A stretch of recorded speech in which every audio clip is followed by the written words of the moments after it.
Many have been forgotten, and their story has faded into obscurity in the annals of history. However, one driver in particular is remembered for crumbling under pressure to deliver so badly that he got involved in one of the most remembered cheating scandals in racing history.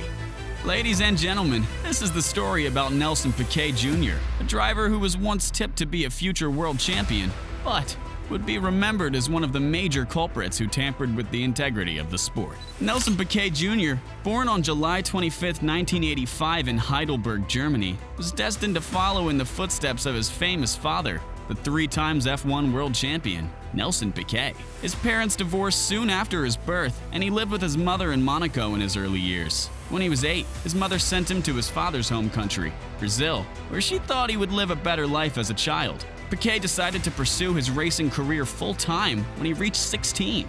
Early career. In the junior categories of motorsports, Piquet Jr. rapidly made his mark. He competed in various racing series globally, including the British Formula Renault Championship, Formula 3 Euro Series, and the GP2 Series, known today as F2 Series. Piquet moved to the United Kingdom in 2003, joining the highly competitive British Formula 3 Championship and forming his own team called Piquet Sports. He had an impressive performance in his debut season, finishing the championship in 3rd place with an impressive record of 6 wins, 5 podiums, and 8 pole positions. His achievements caught the attention of the Williams Formula 1 team, and he earned an opportunity to test with them. In 2004, Piquet Jr. continued his success in the British Formula 3 Championship, eventually winning the championship title. Notably, he became the youngest driver ever to have won the championship, achieving this feat at 19 years and 2 months. GP2 Career.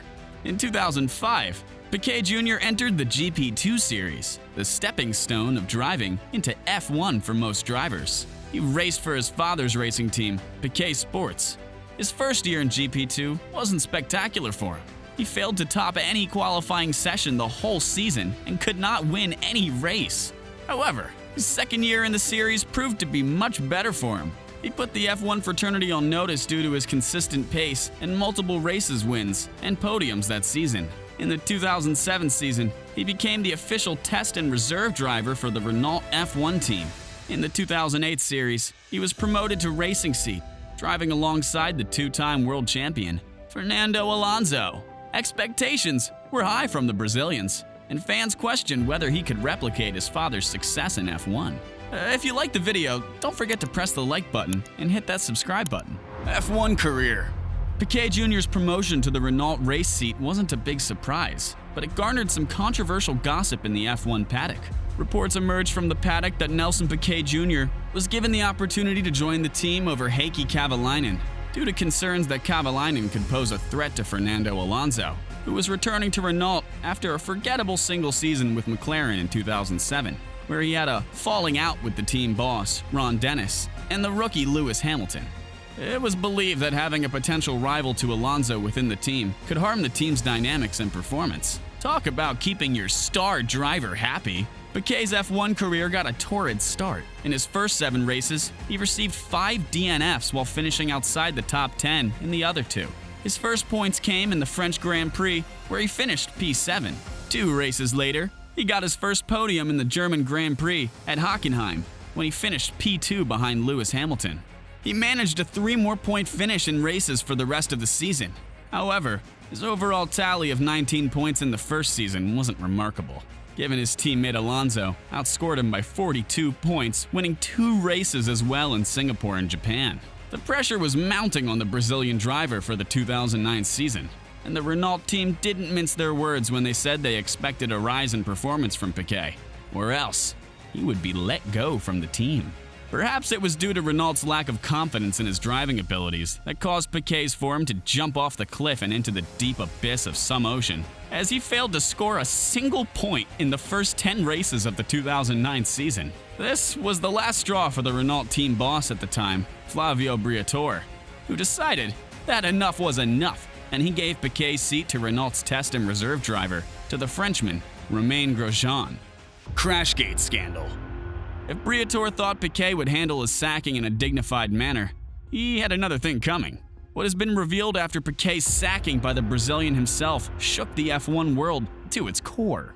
What Piquet leaked to the media has now been famously dubbed the Crashgate Scandal of the 2008 Singapore GP.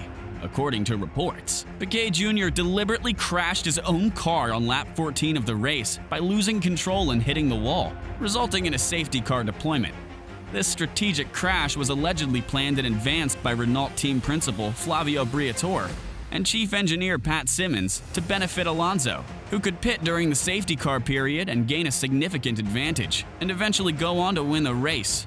Talk about taking one for the team, right? One might wonder how Briatore thought that he would get away with this. Keeping the parties involved happy would be better if you want to hide a cheating scandal. As a result of the scandal, the Renault F1 team was found guilty of race fixing and faced severe consequences. Briatore was banned from Formula One indefinitely, while Simmons received a 5-year ban.